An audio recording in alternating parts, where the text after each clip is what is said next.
ይሰማል? አዎ ሶፎንያስ ጋዜጠኛው ከገዳሙ ጥቼ ነው መደወልልህ። መጀመሪያ አንተ ጋር ነው የደወልኩት። ማንንም አላገኘውም። በፌስቡክ ህዝቡን ይቅርታ ጠይቄያለሁኝ። ግን አሁን አንተ ጋር ደውሌ አንደኛ ሁሌ ስለማስታወስ ነው። እግዚአብሔርን ነው የምልህ፣ መድኃኔዓለምን ነው የምልህ። እየሰማኸኝ ነው አይደል? አዎ እየሰማሁህ ነው። መድኃኔዓለም በሚያውቀው እኔ አልከፋኝም። እኔ የእግዚአብሔርን ስጋው ደሙን እንድቀበል፣ ህይወቴ እንዲስተካከል፣ ከዚህ ቆሻሻ ህይወት እንድወጣ፣ ወደ ትክክለኛ መስመር እንድገባ ምክንያት የሆንከኝ አንተ ነህ። አንተ በዛ ደረጃ ጉዳዩን ባታራግበው ኖሮ እኔም እንደዚህ ባልሆንኩ ነበር። እግዚአብሔርን ጎዳና የእግዚአብሔርን ወንጌል ለ6 ወር ከ16 ቀን ቆይቼ ነው ከገዳም የወጣሁት።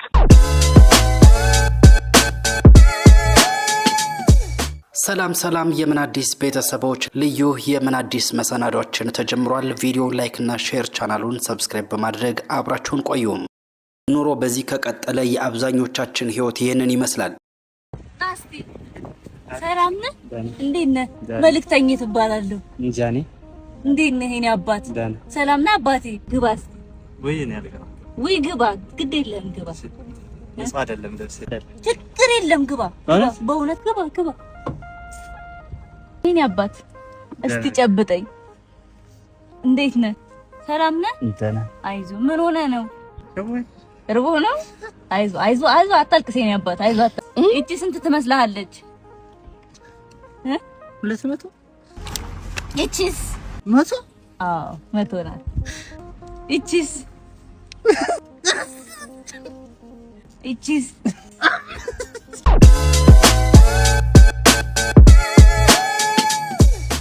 አስቲ ሰላም ነህ? እንዴት ነህ? መልእክተኛ ትባላለህ። እንጃኔ እንዴት ነህ? የኔ አባት ሰላም ነህ? አባቴ ግባ እስቲ። ወይ እኔ አልገባ። ወይ ግባ፣ ግድ የለም ግባ። ንጹህ አይደለም ልብስ። ችግር የለም ግባ፣ በእውነት ግባ። የኔ አባት እስቲ ጨብጠኝ። እንዴት ነህ? ሰላም ነህ? እንተና አይዞህ። ምን ሆነ ነው? እርቦህ ነው? አይዞህ አታልቅስ የኔ አባት፣ አይዞህ። እቺ ስንት ትመስልሃለች? 200? እቺስ 100? አዎ 100 ናት። እቺስ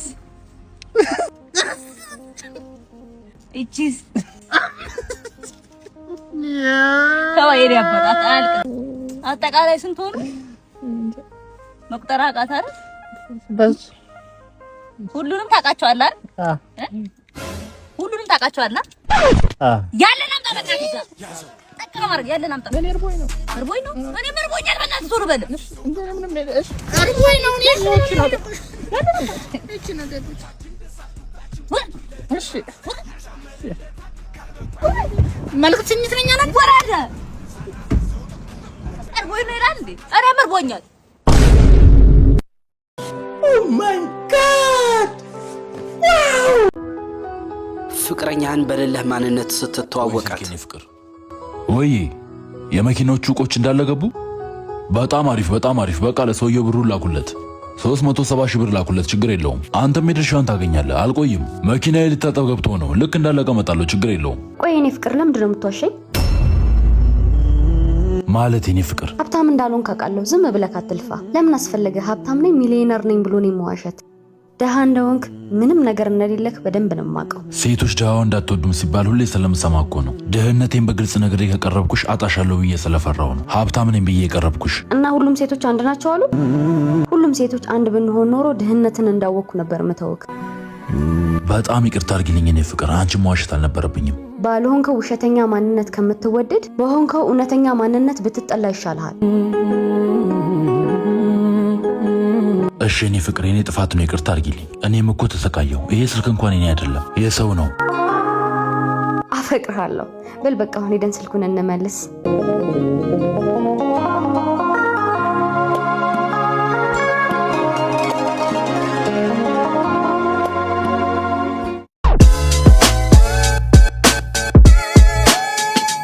ፍቅረኛዋን ለማስቀናት ብላ ፍቅሯን ስታጣ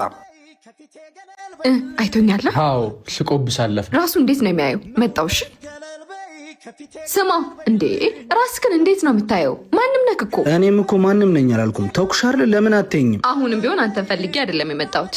የዛይ ቆንጆዬን ጓደኛህን ስልክ እንድትሰጠኝ ነው። ምን ለማድረግ እየሞከርሽ ነው? ምንም። ይቀናል ብለሽ አስበሽ ከሆነ ተሳስተሻል። እንኳን የተውኩትን የያዝኩትን እንኳን ቢወስዱብኝ ምንም እንደማይመስለኝ ጠንቅቀሽ ታውቂያለሽ። ለማስቀናት አላሰብኩም። ለማንኛውም እኔን ለማስቀናት እዚህም እዛም ስትይ የማይሆን ስም ይዘሽ እንዳታርፊ። በጣም ጨካኝ ነሽ።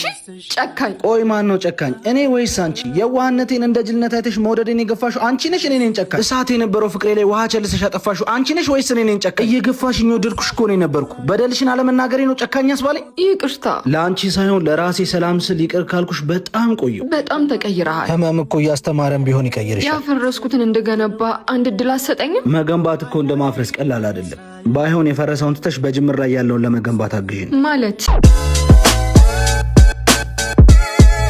ሌላ ሰው ጋር እንደማትሄድ ምን ማረጋገጫ አለ? ከአንተ የተሻለ እኔን ታፈቅረኛለች። እኔንም እንደዚህ ብላኝ ነበር። ያ የምትመጻደቅበት ስራ ዛሬ የለም እንዴ? በእናትህ ሂድልን። ዛሬ የቀለድሽበት ጊዜ ከዘራ ሲያስይዝሽ በመልክ ሳይሆን በጭንቅላት እንደሚታሰብ ይገባሻል። እምነትሽ ጠፋ ምን ነው ጉዳረሽኝ?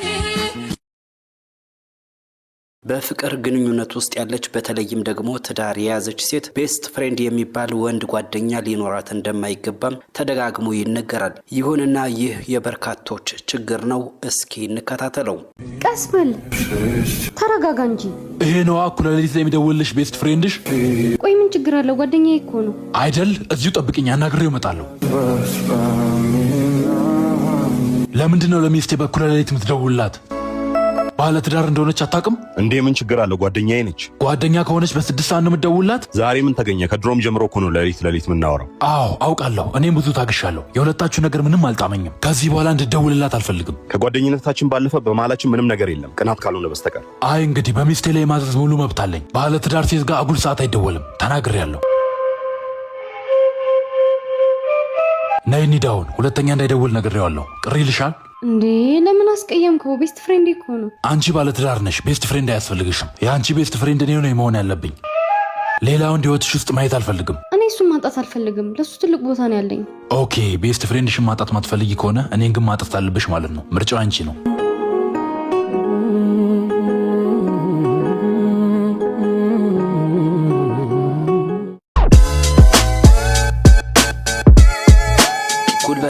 ያላት ሴት የምታደርገውን ተመልከቱ። አረ ማሂዬ፣ እኔ ግን ፈርቻለሁ። አንቺ ምን ያስፈራሽ? ነይ እስኪ አታ ና እስኪ። እሱ ነው። አቤት። እንድታወራት ፈልጌ ነበር። ምንድነው ማውራት?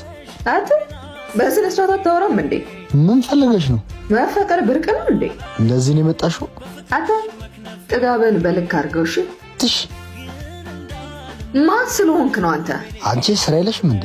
እህቴ ታፈቅራለች እያልኩ ነው። አይገባም እንዴ? እና እኔ ምን አገባኝ? እንድታወራ ትፈልጋለሁ። እኔ ደግሞ አልፈልግም። ምንድነው እዚህ አስሬ እየመጣሽ ጭቅጭቅ ነው? ገደል ግባሽ። ደስ ሲል ለማክሽ አልፈሽ ሂጂ። አሁን የምኑ ደስ ይላል? ዛሬ በስፋት የምንከታተለው የጋዜጠኛ ሶፎንያስን ጉዳይ ይሆናል።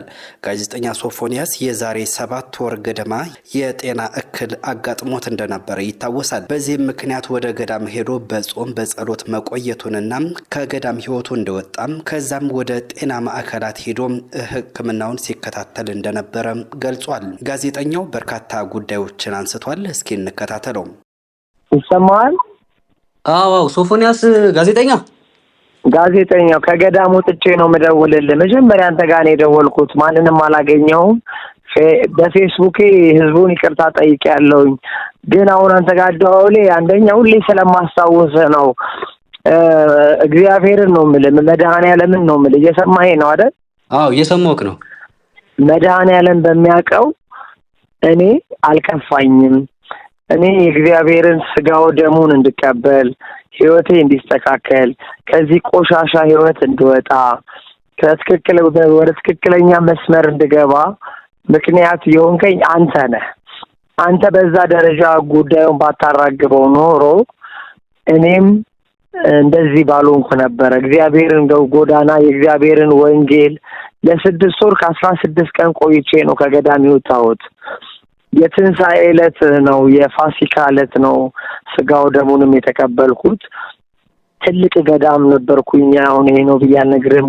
ገዳሙም ደብቆ ነበር ያስቀመጠኝ። መላው ኢትዮጵያ ገዳማት ተደውሎላቸው ሁሉም ፈቃደኛ አልነበረም እኔን ለመቀበል። አንድ ገዳም ብቻ ነው ፈቃደኛ ሆነው ቤተልሔም ጎን ያለው ምንድነው ግብር ቤት የሚባል ታውቃለህ? አይ አላውቅም። ግብር ቤት የክርስትና ቤት። ኦኬ እሺ። ክርስትና ቤት ተሸሽጌ ተደብቄ እዛ ጸሎቴን ስግደቴን ወደ 5 ወር ነው የሰገድኩት። ጾም ጸሎት ላይ ነበርኩኝ። ከዛ በኋላ መድኃኔዓለም የሆሳዕና ዕለት ለአባ ወይም ደግሞ ለነበርኩበት ለአባ ለቅዱሳኑ በህልማቸው ሶፎንያስ ስጋው ደሙን የትንሣኤ ዕለት ይቀበል ብሎ መድኃኔዓለም ነግሯቸው የትንሣኤ ዕለት ስጋው ደሙን ተቀብዬ ከዛ ደግሞ እንደገና ለዳግመ ትንሣኤ ከዛ በ18 3 ጊዜ ስጋው ደሙን ተቀብዬ ነው የመጣሁት። በቀዳቸው ኦፍኮርስ አዲስ አበባ ከገባው ሳምንቴ ነው። ትንሽ ታምሜ የካቲት ሆስፒታል ትንሽ አየር አጥሮኝ ቆሞ ውስጥ ነበርኩኝ። የምግብ እጥረት ገጥሞኝ ወደ 20 ኪሎ ገደማ ነው የቀነስኩት። ብታየኝ በጣም ነው የምትደነግጠው። አሁን ፎቶ ፖስት አድርጌያለሁ ፌስቡክ ላይ፣ ግን የድሮ ነው። ምክንያቱም የአሁኑ ፌሴን ብታየው በእውነት ታለቅሳለህ። በእውነት ከዚህ በፊት ከታመምኩትም በላይ ነው። 20 ኪሎ ነው የቀነስኩት። ከ76 ኪሎ ወደ 56 ኪሎ ገደማ ነው ያለሁት። ትክክል አይደለሁም። በቃ ያንገዳግደኛል። የምግብ ፍላጎትም የለኝም። ኦኬ። በጾም በጸሎት ነበር ከዛ ቦታ ላይ በጾም በጸሎት በሱባኤ ነው የቆየሁት። መንፈስም ነበረ። መንፈሱም ተናገረ። ኦኬ። ምን ማለት ነግረው ካል ሰው መንፈሱ አልነገሩኝም። አይ ብቻ መንፈስ ነበረ፣ እያስጮኸ ነበረ። ፈልገው እንዳልሆነ እዚህ ነገር ውስጥ እንደገባ ሰው እንደተበጠበብኝ ምናምን አይነት ነገር ነው የተወራውና አሁን ስለዚህ ሲጀምር ለጸበልተኛ እኮ አይነገርም። እንዲህ ያልክ እኮ አይባልም። አይ ልክ ነህ። ምናልባት ሰዎች አጠገብህ ከነበሩና የተናገረውን ነገር ምናልባት ላንተ ከነገሩ እውነት ይሁን ለአንደኛ ሶፎንያስ ይህንን ይበል እንጂ ወላጅ እናቱ ደግሞ ዛሬም የጤና ሁኔታው እየተባባሰ እንደሆነ ገልጸዋል። እስኪ እንከታተለው። ስፖንሰር አግኝቶ በመሃል ተኝቶ ነበር። ስጦታው ለ1 ወር ተኛ። እዛው ክትትል ሲያደርጉለት እውነትም ደህና ሆነ። ደህንነቱን አረጋግጠው ደግሞ በተመላላሽ እየሄደ መድኃኒቱን እንዲወስድና እንዲድን ነበር ሀሳባቸው። አደረገ። ሲመላለስ ቆይቶ መጨረሻ ላይ ማን ሂድ ገዳም ይሻልሃል፣ ገዳም ደግሞ ሂድ ተብሎ ገዳም ይሄዳል። ይሄ ልጅ ይሄዳል። ከሄደ በኋላ እዛ ገዳም ውስጥ ደግሞ መድኃኒት አይገባም ተብሎ ተቀምቶ ለ5 ወር ያህል ጸበሉን እየተከታተለ ሲኖር በኋላ በቃ ይሄ የአይምሮ እየጨመረ መጣ። በቃ እያመመው ውሰዱኝ ነው፣ በቃ ሰውነት የማለቀ ምግብ አልበላልሽ አለኝ ምናምን ብሎ ሲለኝ እኔ ደግሞ በዛ ሰዓት ምንም አቅም የለኝም ለመውሰድ ማለት ነው። እሱ ያው በሽታው ስለሆነ አምልጦ ወጣ። ይኸው አሁን እንደምታየው አንዱ ጋር እንወስዳለን ስንል ይሽሎኮለኩብናል። በቃ አሁን አምልጦ የወጣው አሁን ነው። አዎ የካቲት ወስደነዋል። የካቲት ተኝቶ ወዲያውኑ ልክ ሲል ሹልክ ብሎ ካልጋ ላይ ወርዶ ይጠፋብናል። ይኸውልሽ እንደገና ደግሞ አራታው ስለው መርፌ አይነካኝም ይለናል። መርፌ አይነካንም። መርፌ ከነካህ አባ ምን ብለውኛል አለ፣ መርፌ ከነካ ትሞታለህ። ስለዚህ ስላሉኝ እኔ መቃብሬ ደብረ ሊባኖስ ነው ይለናል። በቃ እንዲህ እያለ ውስብስብ ያለ ንግግር ስለሆነ አሁን ነገሩ እየከፋብኝ ነው ያለው። አድኑ በቃ አሁን ስናየው ትክክል አይደለም። በቃ ንግግሩ ሁሉ። ሁለተኛ ደግሞ እኔ አጠፋሻለሁ፣ አንዴ በመጥረቢያ ልሻለሁ ይለኛል፣ አንዴ በቢላ ልሻለሁ ስላለኝ ህይወቴን ማዳን ስለሆነ አምልጬ ወጥቻለሁ። በቃ ጠፍተውቦት ነው እናቴ ተሰወረችብኝ፣ ምን ነው ጨከንሽብኝ የሚል ጽሑፍ የለቀቀው። አዎ በቃ እንደዛ ነው። ጉዳት ሊያደርስቦት ሞክሮ ነበር? ፈርቻው ብሆንም እንደውም በመጥረጊያ እንጨት እኮ እንዲህ አናቴን በጀርባዬ በኩል እንዲህ ሊመታኝ ነበር። ብዬ ነው ሰው የደረሰልኝ እና ብዙ ነገሮች አጥፍቷል። ቤቱ ወድሟል። እንደገና ዘይት ጥዶ በሁለት ብረት ድስት ጥዶ አንተክትኮ ለኔ ነበር ያ ነገር ላይ ሊገለብጥብኝ የታሰበው ማለት ነው። ሰው ደርሶ አጥፍቶት አውርዶ ይቀዝቅዝ ብለው አስቀመጡት። ይሄም መሆን የለበትም። ወዲያው መድፋት ነበረባቸው። ይሄ ደግሞ ቶሎ አይመጣልሽም እና ያው ዘይቱን ቁጭ እንዳለ ነው ምድጃው ላይ ምን እናረጋለን? ቤቱ እንዳልነበረ ሆኗል እና በቃ ጥዬ ወጣሁ። እኔ ከህይወቴ አይበልጥም። አላመንኩትም። በቃ አሁን የመጨረሻ አላመንኩትም።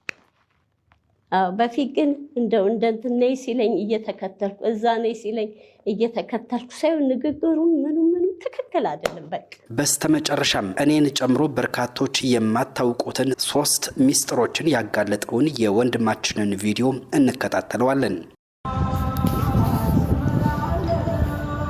ሰሞኑን በጣም ያስገረመኝ ነገር ልንገራችሁ። 2 ትልልቅ መረጃዎች ነው የሰማሁትና በዓለም ላይ ምን ያክል ግራ በገባው ሁኔታ እየኖርን እንዳለ ነው የተረዳሁት። መጀመሪያ አንድ ትልቅ ዩኒቨርሲቲ ውስጥ እንደ ሃርቫርድ አይነት ዩኒቨርሲቲ ውስጥ ነው አንድ ፕሮፌሰር አይፎን አወጣና ይህ የአይፎን ዋጋ ጠቅላላ ስንት የጨረሰ ይመስላችኋል አላችሁ። ጠቅላላ ጥሬ ዕቃው አንዱን አይፎን ለመስራት ከዛ እጃቸውን አውጥተው አንዱ $99 አለ፣ አንዱ $200 አለ፣ አንዱ $300 አለ ማለት ነው ከተማሪዎች ውስጥ። ፕሮፌሰሩ አይፎን ካምፓኒን 3 ጊዜ ጎብኝቷልና ማኔጂንግ ዳይሬክተሩን ጋር 3 ጊዜ ተሰብስቧል። አሁን የሚናገራችሁ ሳንቲም ገንዘብ ሊያስደነግጣችሁ ይችላል አለ። አንድ አይፎን ሙሉ ለሙሉ እቃው ተሰርቶ እስኪያልቅ የሚፈጀው ጥሬ ዕቃ $10 ብቻ ነው አላቸው። $10 አንድ አይፎን ለመስራት። ያለንበት ሁኔታ ግን ይገርማል በጣም። አጠቃላይ የምድር ህዝብ ማለት ነው እቃዎችን የሚያይበት መንገድ በጣም ነው የሚያስደነግጥ። አይፎን ዛሬ ስንት ነው የሚሸጠው? 1000 ፓውንድ፣ 2000 ፓውንድ፣ $1000፣ $2000 ዶላር። ድርጅቱ $99.990 ያተርፋል ከአንድ አይፎን። እንግዲህ ምናልባት የሰራተኛውን ዋንኛውን ወጪ ሸፍኑ የሰራተኛውን ወጪ እንኳን ስንት ያወጣል ብንል ሳላሪው ምኑን ጨምሮ ኦልሞስት 970-980 ፓውንድ ወይም ዶላር ያተርፋል። ወይም 2000 ከሆነ እንደዛው 2000 ፓውንድ ከሆነም እንደዚሁ 1890 ወይም 1870 ፓውንድ ያተርፋል ማለት ነው ከአንድ አይፎን። አንድ ጓደኛዬ ስትነግረኝ አንዱ ምርት አልቆ የሚቀጥለው ፕሮማክስ ሲመጣ ሰልፉ ለጉድ ነው አለች። ስፔን ውስጥ ልዩ እየነገረችኝ ማመን ነው የሚከብደው። አዲሱ ሲወጣ አለች ሰልፉ ልነግርህ አልችልም ማለት ነው። በ3 በ4 ለመግዛት ሄዳ ማለት ምን ያክል በዓለም ላይ የጥቂት ሰዎች መጫወቻ እንደሆነ ነው የሚያሳየው። እኛም ገደብ በሌለው ስግብግብነት፣ ራስ ወዳድነት፣ አልጠግባይነት፣ የበታችነት ስሜት፣ ከፍ ብሎ የመታየት መንፈስ ሶፍትዌራችን ከማሳደግ ይልቅ በምንገዛው ዕቃ ነው ሰዎች እኛን ጀጅ እንዲያደርጉን የምንፈልገው እና በጣም ያሳዝናል። ሁለተኛው በጣም የሰማሁት በቅርቡ አሁን ብነግራችሁ አታምኑ ማለች። በርካታ ፕሮፌሰርና ሳይንቲስቶች የተሰበሰቡበት ስብሰባ ነው። አንድ ሴትዮ ናት ያወጣችሁ ደግሞ ይሄ ከ1861 በፊት በምድር ላይ ነጭ የሚባል ፍጥረት አልነበረም ብላ አረፈች ማለት ነው። 3 አስደናቂ ነገር ልንገራችሁ ብላ ነው እሷ ደግሞ አሁን አታምኑኝም፣ ወደፊት ግን እውነቱን ትረዳላችሁ ብላ ነው። ከ1861 በፊት አንድም ነጭ ከ1681 በፊት ይቅርታ ከ1681 በፊት በምድር ላይ ነጭ የሚባል ፍጥረት አልነበረ ማለት ነው። የሚገርም። ሁለተኛ ዘረኝነት የጀመረው አሜሪካ ስትመሰረት አብሮ የነጭ የበላይነት አብሮ እንዲጀመር ሆን ተብሎ ነው። አሜሪካንን ሲጀምሯት የነጭ በላይነትም አብሮ እንዲቀጥል ተፈልጎ ዲዛይን ተደርጎ ነው መሰራት የተጀመረው አለች። ሶስተኛ ጄኔቲካሊ አለች መስለኛል ካልተሳሳቱ ጄኔቲካሊ ነጮች በምድር ላይ ከ1681 በፊት ካልነበሩ ከጥንት ጀምሮ እንግዲህ በሌላ አባባል በላብራቶሪ ፋብሪኬት ተደርገዋል እያለች መስለኛል። ወይ እንግዲህ ከሌላ ስፔስ ነው የመጡት ልትልም ማለትም ሊሆን ይችላል። ከቅርብ ጊዜ ወዲህ በነገራችን ላይ ትራምፕ አዳዲስ መረጃዎች ናሳና ሲአይኤ እንዲያወጡት አድርጓልና በርካታ መረጃዎች እየወጡ ነው። እኛ ዩፎዎች የምንላቸው ሚስጥራዊ የሆኑ ሌሎች ፍጥረታት አሉ የሉም የምንላቸውን እያወጣው ነው። እና ያለንበት ዓለም በጣም አስደንጋጭ ነው። እኛ ግን የዕለት ጉርስ ካገኘ ድራፍት ከተገኘ ቁርጥ ከተገኘ ቦሌ ላይ ቢራና ውስኪ መጠጣት ከቻሉ ሰዎች እና እጅግ በጣም ዘመናዊ መኪና መንዳት ከቻሉ በቃ ህይወት ከዚህ የዘለለ መጠየቅ አለበት ብለውም አያምኑ እና በሚያሳዝን ሁኔታ ነው ያለው። ማትሪክስ ውስጥ ነው ያለነው። በነገራችን ማትሪክስ ውስጥ የለንም፣ ግን እንዳለን እንዲሰማን እያደረጉ ነው። የወዳችኋለሁ መልካም ተከታታዮች፣ የዛሬው ልዩ መሰናዷችን የተከታተላችሁትን ይመስል ነበረ። ጤና ይስጥልን።